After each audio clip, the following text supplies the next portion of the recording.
예수님만이 하나님과 우리 사이에 죄의 중보자가 되시고 화목제물이 되어주셔서 이 십자가로 말미암아 절망 가운데 빠진 우리가 하나님과 연결되게 하신 줄로 믿습니다. 자, 그러니까 야곱이 꿈에 본 사닥다리, 도저히 올라갈 수 없는 저 구천같이 느껴지는 저 하늘에 연결된 저 사닥다리는 무엇을 의미하느냐? 바로 다시 이제 우리 가운데 오셔서 십자가 지시는 그 예수님의 그 놀라운 십자가의 사건을 보여주고 있는 것이다 라는 것입니다. 그래서 우리가 예배할 때 여러분, 우리는 항상 십자가를 마음의 중심에 두어야 할 줄로 믿습니다.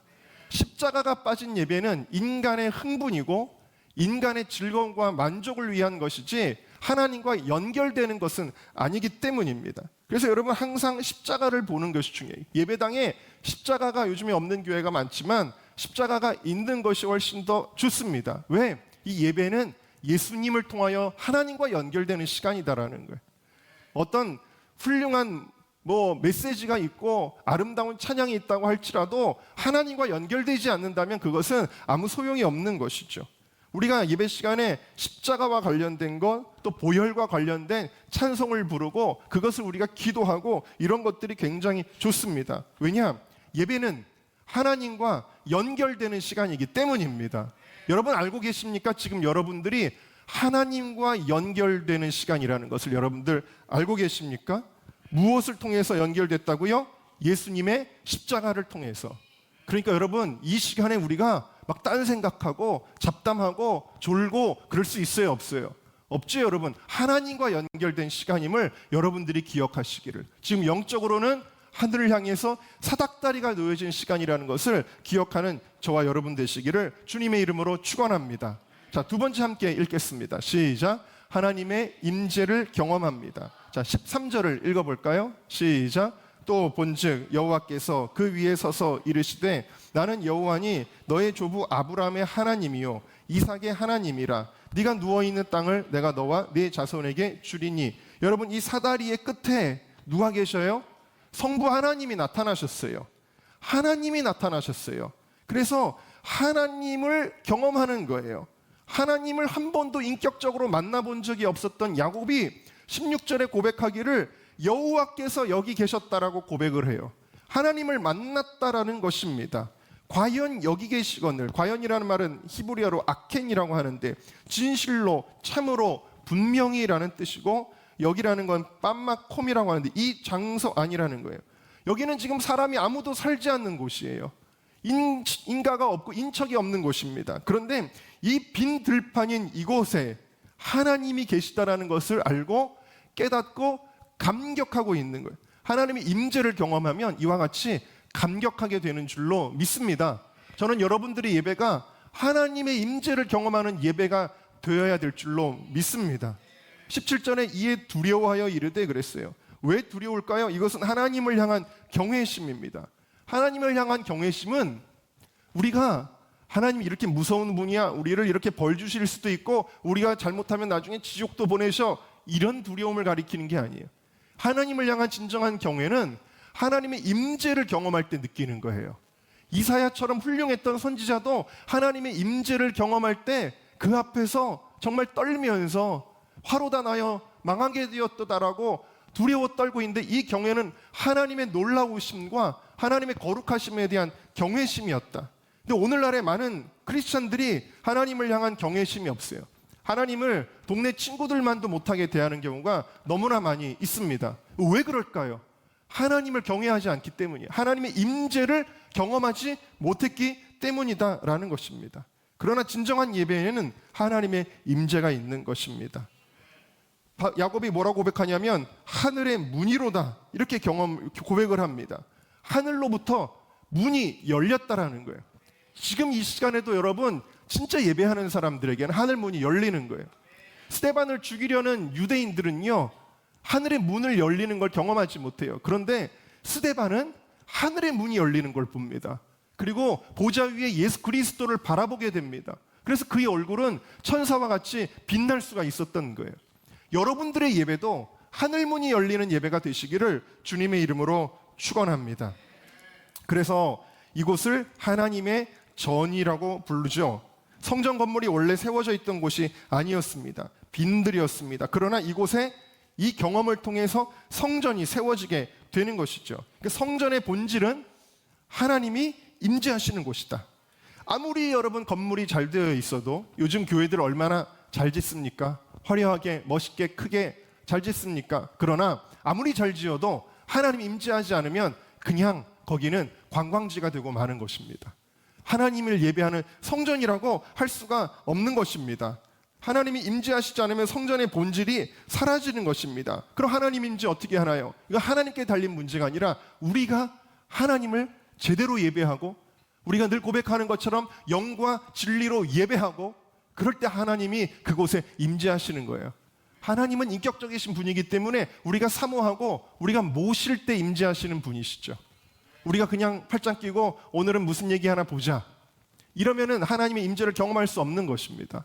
여러분 하나님을 사모하고 모시는 시간이 되시기를 주님의 이름으로 축원합니다. 다윗의 장막의 특징은 가장 큰 특징은 뭐예요? 그것은 지성소와 성소를 분리하는 그 휘장이 없는 곳이었다 그랬어요. 다시 말하면 다윗의 장막은 전체가 다 어떤 곳이냐? 하나님의 임재가 가득한 곳이다.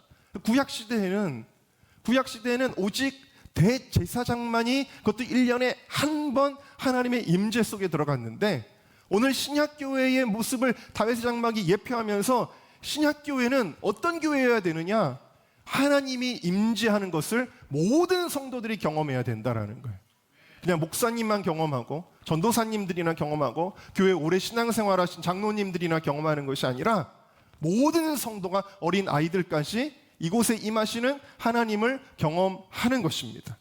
이것이 예배의 본질이다라는 것입니다. 그리고 하나님의 임재를 경험할 때 우리의 인생의 모든 문제는 다 해결되는 것입니다. 우리의 죄의 문제뿐만 아니라 인생의 모든 문제.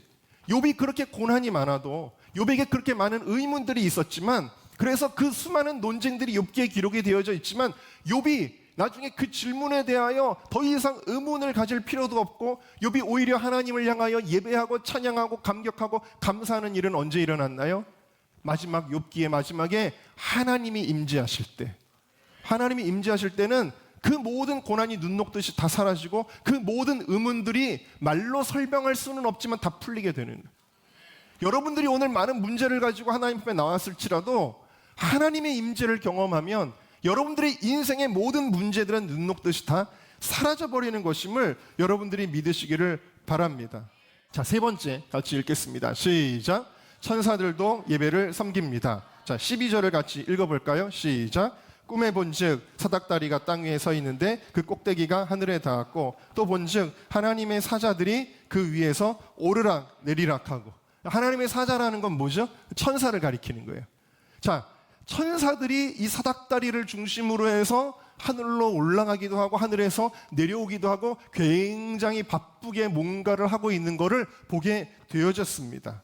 천사들이 일하고 있는, 천사가 우리 눈에는 안 보이잖아요. 근데 이 꿈을 통해서 야곱이 보게 된 것이죠. 여러분, 천사들에게는 두 가지 중요한 임무가 있습니다. 첫 번째로는 하나님의 뜻을 인간에게 전달하는 것이죠. 누가복음 2장 10절이군요. 읽겠습니다. 시작. 천사가 이르되 무서워하지 말라. 보라, 내가 온 백성에게 미칠 큰 기쁨의 좋은 소식을 너에게 전하노라. 그러니까 하늘의 뜻을 땅으로 가져오는 일들을 천사가 하더라는 거예요. 그 다음에 두 번째로는 인간의 간구를 하나님께 전달하는 역할도 하더라는 겁니다. 요한계시록 8장 말씀입니다. 시작. 또 다른 천사가 와서 제단 곁에 서서 금향로를 가지고 많은 향을 받았으니 이는 모든 성도의 기도와 합하여 보좌 앞 금제단에 드리고자 함이라.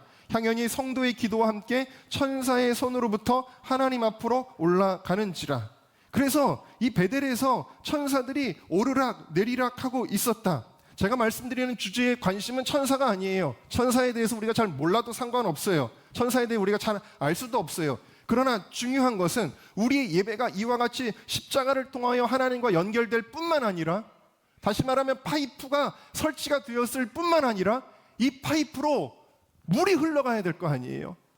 아무리 파이프가 설치되어도 물이 흘러가지 않으면 소용이 없잖아요. 다시 말하면 우리는 하나님께 나아가고 하나님은 우리 가운데 다가오시는 역사가 이 예배 가운데 일어나는 것이다. 할렐루야. 그것이 진정한 예배라는 사실입니다.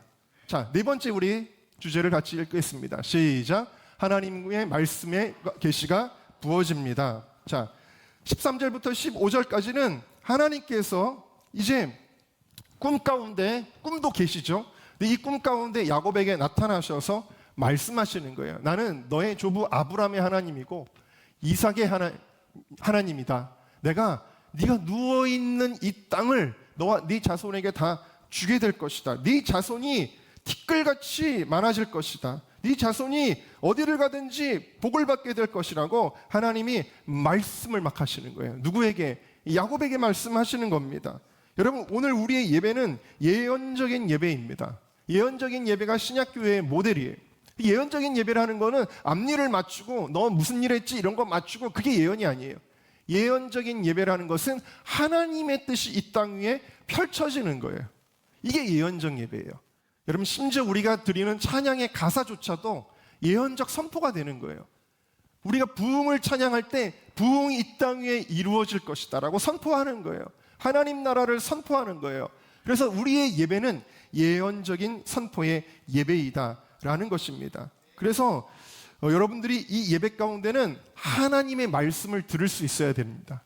말씀과 계시를 받아야 되는 거예요. 이 시간도 여러분 말씀이 선포되는 시간인 줄로 믿습니다. 여러분이 예배 가운데 말씀의 계시를 받으려면 굉장히 중요한 근본을 하나를 장착을 해야 됩니다. 이것이 예배의 성패를 좌우하게 되는데 그것은 말씀에 대한 태도입니다. 무슨 얘기냐면 말씀은 우리를 판단하는 것입니다. 다시 말하면 우리가 말씀을 판단하면 안 됩니다. 우리는 말씀을 판단하는 존재가 아니에요. 우리는 말씀 앞에서 판단받는 존재. 다시 말하면 말씀을 들으면서 오늘 이 말씀은 좋고 이 말씀은 싫고 이 말씀은 지루하고 이 말씀은 흥미롭고 이 말씀은 내 생각에 맞는 것 같고 이 말씀은 내 생각엔 틀린 얘기인 것 같아라는 우리는 판단자가 돼서 이곳에 있는 것이 아닙니다. 말씀이 우리를 판단하는 거. 아, 그렇구나. 내가 교만했구나.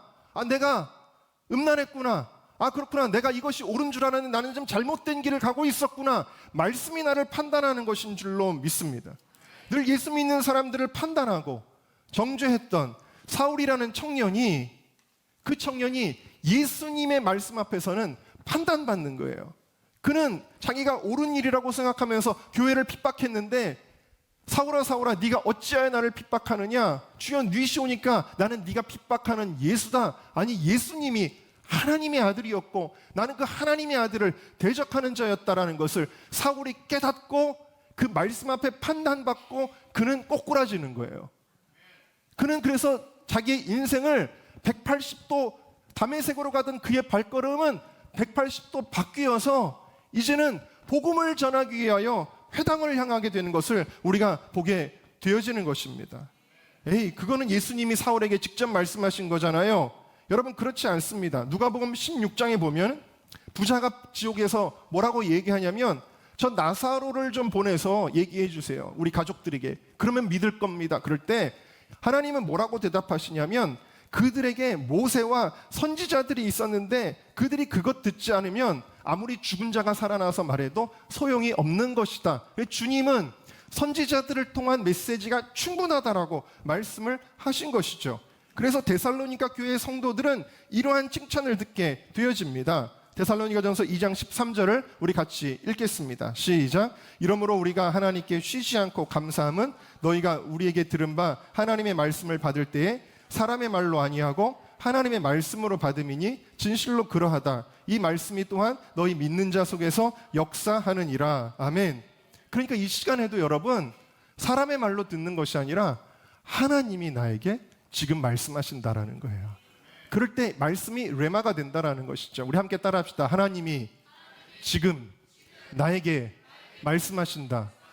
여러분, 저는요, 우리 오늘은 이제 이성민 전도사님이 저녁 예배 때 설교를 하겠지만 저보다 한참 어리고 한참 저의 제자이고 그렇지만 저는 우리 전도사님이 앞에 나와서 말씀을 전할 때도 어떤 마음을 갖는지 아십니까? 하나님, 지금 저에게 말씀해 주세요. 그런 마음으로 듣는 거예요. 하나님의 은혜는 겸손한 자에게 흘러가는 것입니다. 여러분들이 하나님의 음성을 들으시기를 주님의 이름으로 축원합니다. 5번째입니다. 함께 읽어볼까요? 시작. 하나님이 우리를 축복하십니다. 하나님이 야곱을 어떻게 축복하시는지 우리 14절과 15절을 다시 읽어보겠습니다. 시작. 내 자손이 땅에 티끌같이 되어 네가 서쪽과 동쪽과 북쪽과 남쪽으로 퍼져나갈지며 땅의 모든 족속이 너와 네 자손으로 말미암아 복을 받으리라. 내가 너와 함께 있어 네가 어디로 가든지 너를 지키며 이 땅으로 돌아오게 할지라. 내가 네게 허락한 것을 다 이루기까지 너를 떠나지 아니하리라 하신지라. 하나님의 무엇이 부어지냐면 축복이 부어지고 있는 것입니다. 할렐루야. 여러분들이 이 시간에 축복받으시기를 주의 이름으로 축원합니다. 축복이 눈에 보이나요? 축복이 안 보이죠? 네. 제가 예를 들어서 돈을 준다. 우리 아이들한테 이거 나중에 깎아서 먹어라. 돈은 보이잖아요. 이렇게 보이는 것을 받으면 사람들은 좋아하는데 축복은 너무 안 보여서 굉장히 사소하게 여겨질 때도 있습니다. 심지어는 여러분 지금 이 시점에서 축복을 잃어버렸다고 하는 에서는 편안하게 잘 살고 있는데 축복을 받은 야곱은 여전히 아무것도 없는 거지 같은 존재고 피난자이고 정말 외롭고 처량하고 정처 없이 떠돌아다니는 그런 사람의 모습으로 보여진다라는 사실이지요. 그러나 여러분 축복을 우리는 근시안적으로 생각하면 안 돼요. 무슨 얘기냐면 하나님이 축복하는 사람은 반드시 복을 받게 되어져 있기 때문입니다. 그래서 축복이 무서운 거예요. 대단한 거예요. 왜? 여러분 축복을 잃어버린 에서는 나중에 시시한 인생을 살다가 역사 속에서 그의 후예들도 사라져버리고 말아요. 그런데 에돔 족속은 사라져버리거든요. 그런데 이스라엘은 복을 받는 거예요. 야곱은 수많은 고난의 세월들을 받았지만 그러나 여러분 진정한 축복은 하나님의 뜻이 이루어지는 것인 줄로 믿습니다. 하나님이 오늘 예언적으로 선포하신 이 말씀들이 그의 자손에게 대한 축복, 민족을 이룰 것이라는 축복, 더 나아가서는 사닥다리 십자가를 통하여 수많은 영혼들이 하나님의 백성이 될 것이라는 그 축복이 이루어진 거예요. 그것이 이루어졌다. 세월이 지나서 보니까 야곱과 그의 후손들은 날로 강성해져 가는 것입니다. 그래서 우리가 신앙생활할 때 안 믿는 사람들이 성하고 안 믿는 사람들이 돈 많이 벌고 안 믿는 사람들이 건강한 거 여러분 부러워하지 마시기를 주의 이름으로 축원합니다. 저희 아버지는 이걸 이렇게 비유하는데 성경 말씀에도 나오죠. 여러분 그것은 세상 사람들의 형통은 풀과 같다 그랬잖아요. 풀은 속히 자라지만 여러분 소나무 조그마한 거 갖다가 심으면요 처음에는 풀이 덮어버려요. 풀이 덮어서 이 조그만 나무의 묘목은 보이지도 않습니다. 근데 세월이 지나면 어떻게 되죠? 이 풀들은 시들어서 사라져 버리는데 이 나무는 우뚝 서게 되는 것을 보게 되어지는 것입니다. 이 나무는 뭘 가리키는 거냐면 축복받은 인생을 가리키는 거예요. 여러분 풀과 같이 세상의 영화를 반짝 누리다가 시들어가자는 인생이 되지 말고 하나님의 축복을 받아서 소나무 같은 인생이 되시기를 주님의 이름으로 축원합니다. 그래서 여러분 하나님은 오늘 이 시간에도 우리에게 축복하시는데 이사야 14장 24절 말씀 우리 같이 읽어보겠습니다. 시작. 만군의 여호와께서 맹세하여 이르시되 내가 생각한 것이 반드시 되며 내가 경영한 것을 반드시 이루리라. 할렐루야. 하나님이 축복하시면요 하나님 그걸 반드시 이룬다는 거예요. 여러분은 우리 청년들이 요즘에 아멘을 열심히 하기로 했대요. 근데 아멘 하는 순간에 그 축복을 내가 받는 거예요. 그래서 여러분들이 이 시간에 우리 눈에 보이지 않을지라도 이 야곱은 허벌판에 있으나 이 약속을 받았던 것처럼 진짜 복을 받았던 것처럼 여러분들이 이 예배를 드릴 때에 여러분의 인생이 아직 허벌판 같을 수 있고 어디가 동서남북인지 분간이 안 가는 칠흑 같은 어둠일 수 있지만 지금 그런 순간을 보내시는 여러분들이라고 할지라도 이 시간에 야곱과 같이 여러분 하나님의 축복을 받으세요. 축복이라는 건 하나님이 복을 빌어주는 게 축복이죠. 복이 선포되는 게 축복이죠. 하나님이 여러분들에게 이 시간에도 복을 주실 줄로 믿습니다. 이 놀라운 일들이 이 5가지 놀라운 일들이 어디에서 일어났는가? 베델 하나님의 집이다라는 거예요.